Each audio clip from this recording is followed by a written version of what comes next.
जय मसीह की। आज एक वचन हम देखेंगे और वचन है दानियल को लेकर।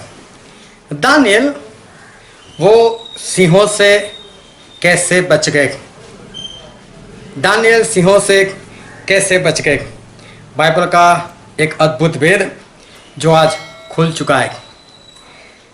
जब प्रभु यीशु इस धरती पर थे तो प्रभु यीशु वो तो पवित्र आत्मा से आए थे और वो संपूर्ण वो तो पवित्र थे। उनको शैतान के सारे कामों के ऊपर अधिकार भी प्रभु यीशु को मिला हुआ था। और फिर भी प्रभु यीशु जो है वो प्रार्थना किया करते थे और उनका जीवन जो था वो प्रार्थना में जाता था। 40 दिन 40 रात उन्होंने उपवास भी किया था। जब पवित्र थे, जब शैतान के ऊपर अधिकार पाया हुआ था, तो फिर प्रभु यीशु को उपवास और प्रार्थना की जरूरत क्यों? उनको क्यों उपवास की जरूरत थी? उनको क्यों प्रार्थना की जरूरत थी? और बाइबल में ऐसा लिखा है, लूका उसका अध्याय 6 और हम पढ़ते उसका 12 पद, लूका 6 और 12। वहाँ पर ऐसा लिखा है, और उन दिनों में वह मतलब प्रभु यीशु पहाड़ पर प्रार्थना करने को निकला और परमेश्वर से प्रार्थना करने में सारी रात बिताई। यहाँ पर ऐसा लिखा है कि प्रभु यीशु जो है प्रार्थना करने के लिए गए और उन्होंने परमेश्वर की प्रार्थना में पूरी रात जो है वो पूरी रात उन्होंने प्रार्थना में बिता दी। फिर एक पद और पढ़ते हैं, वो भी लूका में है, लूका उसका 21वां अध्याय और उसका 37।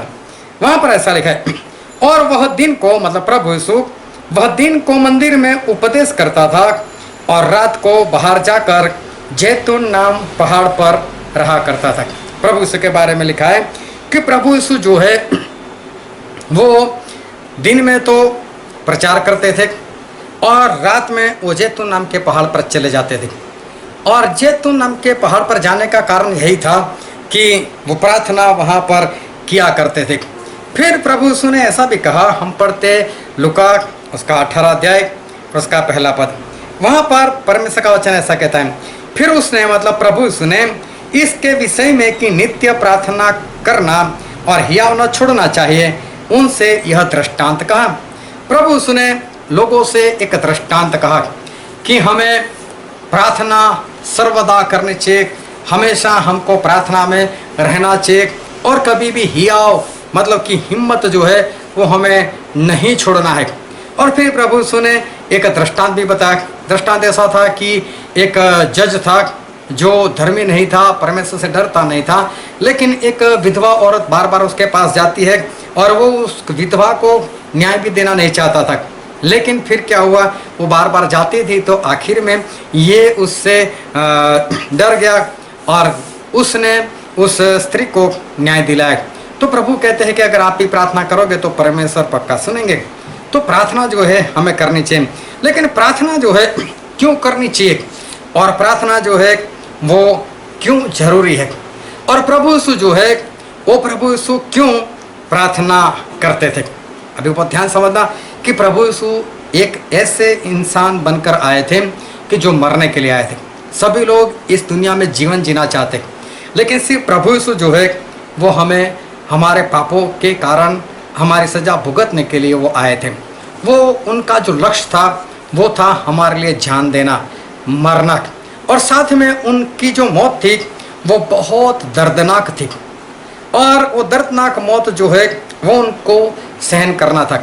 इसलिए जब वो मौत आए, जब वो दर्दनाक मौत सहन करना है, जब वो सिलसिला मौत का शुरू हो जाए और तब वो कहीं पर भी कमजोर ना हो जाए, इसलिए प्रभु यीशु जो है वो लगातार प्रार्थना में रहते थे और पिता परमेश्वर से वो बल मांगते थे। अगर यकीन ना आए तो आखिरी दिनों में उन्होंने पतरस, यूहन्ना, याकूब को क्या बोला कि देखो मैं बहुत दुखी हूँ, मुझे मरना है और मेरे लिए प्रार्थना करो।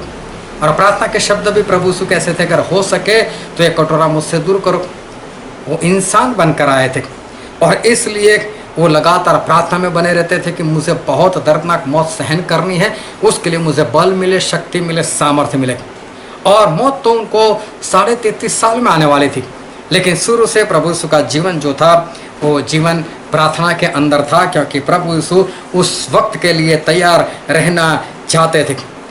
हम इंसान लोग क्या करते, इंसान लोग क्या करते, जब मुश्किल आती है ना तब प्रार्थना करते। प्रभु यीशु मुश्किल आने से पहले उनको पता था कि मुश्किल आने वाली है, दर्दनाक मौत सहन करनी है, इसलिए वो शुरू से प्रार्थना करते थे। लेकिन इंसान जब मुसीबतें आती हैं तब वो प्रार्थना करता है। समझ लो कि किसी को पैसे की ज़रूरत है और वो इधर उधर देखेगा कहाँ से लोन मिलेगी, कहाँ से कर्जा मिलेगा, और लोन ले लेता है, कर्जा ले लेता है। उसके बाद ऐसी परिस्थिति आ जाती है कि लोन लेने की ज़रूरत ही उसको इसलिए थी क्योंकि उसके पास पैसे नहीं थे, पैसे की कमी घटी के कारण लोन लेने की ज़रूरत पड़ी। जब लोन ले ली तो जिस पैसे से वो गुजारा करता था वो तो उसको गुजारे के लिए था, अभी वो इंस्टॉलमेंट कैसे भरेगा। तो कई बार ऐसा होता है कि वो इंस्टॉलमेंट नहीं भर सकता है, तब क्या करता है मालूम है, प्रार्थना विनती भेजता है, मेरे लिए प्रार्थना करो मेरा कर्जा चला जाए। लेकिन कर्जा लेना पड़ा उससे पहले से ही प्रार्थना किया करता कि प्रभु मुझे कभी भी किसी के पास से लोन ना लेनी पड़े, मुझे कर्जा ना लेना पड़े। तो ये नौबत उसके जीवन में आती नहीं। लेकिन जब चारों ओर से घिर गया, अभी कर्जा नहीं वापस चुका सकता, तब बोलते अभी प्रार्थना करो। प्रभु शुरू से प्रार्थना करते थे और इंसान जो है वो इस तरह से जब उसके जीवन में ऐसी परिस्थिति आती है तब इंसान जो है वो प्रार्थना करता है। लेकिन प्रभु शुरू से प्रार्थना करते थे। दानियल का जीवन देखो, दानियल का जीवन, दानियल की पुस्तक में जब हम पढ़ते हैं, दानियल का जीवन शुरू से ही उनका जीवन जो था वो प्रार्थना के अंदर था। प्रभु दानियल जो थे वो शुरू से वो प्रार्थना वो किया करते थे और हक से वो प्रार्थना करते थे। उनको मालूम था कि मैं गुलाम हूँ और मेरे जीवन में मुसीबतें आएगी, मेरे जीवन में कठिनाइयाँ आएगी, क्योंकि गुलाम है, उसको कौन सी शांति है। और इसलिए उनको मालूम था कि मेरे जीवन में भी ऐसी घटनाएं होगी, इसलिए वो शुरू से उस घटना के लिए कि ऐसा कुछ हो तब प्रार्थना करने से क्या फ़ायदा। इसलिए दानियल जो है वो शुरू से वो प्रार्थना करते थे। और हम पढ़ते हैं दानियल भविष्यवक्ता का पुस्तक और उसका 6वां अध्याय। और वहाँ पर क्या हुआ कि जो दानियल के विरोधी लोग थे वो लोग क्या करते थे, वो दानियल को फंसाने का प्रयत्न करते थे। तो उन लोगों ने दानियल को फंसाने के लिए एक ऐसा कानून पास करवाया राजा से कि राजा के बिना अगर कोई किसी और की पूजा करे तो उसको सिंहों के बिल में डाल दिया जाए। तब वहाँ पर बाइबल में ऐसा लिखा है, दानियल भविष्यवक्ता का पुस्तक उसका अध्याय 6 और पद 10। जब दानियल को मालूम हुआ कि उस पत्र पर हस्ताक्षर किया गया है तब वह अपने घर में गया, जिसकी उपरोठी कोठरी की खिड़कियाँ यरूशलेम के सामने खुली रहती थी, और अपनी रीति के अनुसार, ध्यान से समझना, अपनी रीति के अनुसार जैसा वह दिन में 3 बार अपने परमेश्वर के सामने घुटने टेक कर प्रार्थना और धन्यवाद किया करता था, वैसा ही तब भी करता रहा। मुसीबत तो अब आई, लेकिन दानियल जो है वो शुरू से प्रार्थना करते रहते थे, वो शुरू से प्रार्थना करते थे। मुसीबत आई तब नहीं, तब भी उनकी प्रार्थना चालू थी, लेकिन उनकी प्रार्थना शुरू से थी और शुरू की प्रार्थना के कारण ही वो बचाए गए। अभी ध्यान से समझना, अगर आपको शेर के सामने डाल दिया गया और शेर के सामने जब डाल दिया गया तो क्या शेर बोलेगा तू प्रार्थना कर ले और तब तक मैं भी बैठा रहता हूँ? शेर के सामने आप प्रार्थना करो, उससे पहले तो उसका निवाला बन जाओगे। जब दानियल के विरोधी को डाला गया तो शेरों ने उनको रास्ते में ही, मतलब कि वो लोग गुफा के तह तक पहुँचे उससे पहले उनको खत्म कर दिया था, लेकिन दानियल को नहीं, क्योंकि उस वक्त दानियल के पास प्रार्थना करने का वक्त भी नहीं था। लेकिन दानियल की शुरू से प्रार्थना थी, परमेश्वर मुझे बचाए रखना, मुझे मुसीबत आने वाली है क्योंकि संसार में क्लेश है, लेकिन परमेश्वर ने संसार को जीता हुआ है, इसलिए प्रार्थना की हमें पहले से ज़रूरत है। दानियल इसलिए बचाए गए क्योंकि दानियल जो है वो शुरू से प्रार्थना करते थे। शेर के सामने अगर आप होगे तो आप कभी भी प्रार्थना नहीं कर पाओगे, शेर आपको इतना मौका नहीं देगा। एक बार ऐसा हुआ, एक परमेश्वर का दास और वो शेर के सामने आ गया, उसको याद आ गया कि परमेश्वर ने दानियल को बचाया था, मुझे क्यों नहीं बचाएगा। ये कोई हकीकत नहीं है, बस एक आपको समझाने के लिए बात है।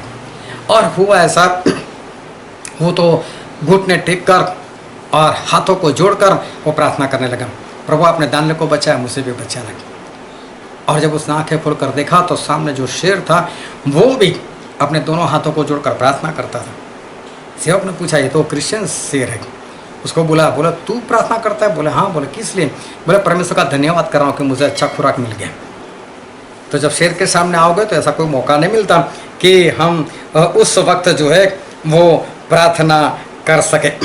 लोग प्रार्थना करते जब बीमार हो जाते, और मेरे पास तो प्रार्थना विनती भी ऐसी आती है, कोविड-19 हो गया है, कोरोना हो गया, प्रार्थना करना, मलेरिया है प्रार्थना करना, HIV है प्रार्थना करना, कैंसर है प्रार्थना करना। अभी ये विनती से ही पता चल जाता है कि ये भाई साहब को बहुत दिनों से या तो कुछ दिनों से कुछ तकलीफ हो रही थी, तब उसने फ़ोन नहीं किया, तब उसने प्रार्थना विनती नहीं भेजी। लेकिन तब वो गया होगा अस्पताल, 1-2 दिन 3 दिन दवाई ली, लेकिन कुछ हुआ नहीं। फिर डॉक्टर ने बोला कि ऐसा करो भाई साहब, रिपोर्ट निकालो। जब रिपोर्ट निकाला तब पता चला इसको कोरोना है। जब रिपोर्ट निकाला तब पता चला कैंसर है। जब रिपोर्ट निकाला तब पता चला HIV है। अब विनती भेजते, प्रार्थना करो। अगर वहाँ से काम हो गया होता तो प्रार्थना की नौबत भी नहीं आती, वो प्रार्थना करवाते भी नहीं। इसका मतलब उनके जीवन में सबसे पहला स्थान परमेश्वर का नहीं है, पहले उनके जीवन में स्थान किसी और का है, या अस्पताल का है, या डॉक्टर का है, या दवाई है, गोलियां, फिर वो लोग प्रार्थना करने के लिए बोलते हैं। फिर परमेश्वर भी क्या करें? लेकिन हमको प्रार्थना तभी करनी जब हम भले चंगे हैं, बीमारी आए ही ना, ऐसी हमको पहले से ही प्रार्थना करनी है ताकि हम बचाए जाए। दानियल जो थे उनकी शुरू से प्रार्थना थी, और शुरू से प्रार्थना थी, इसलिए दानियल शेर से बचाए गए। आपको जब कुछ भी नहीं तभी से लगातार प्रार्थना में बने रहो, ताकि आने वाली मुश्किल में आप बने रह सको और आपको कुछ भी ना हो जाए। परमेश्वर आपको आशीष दे। आमीन।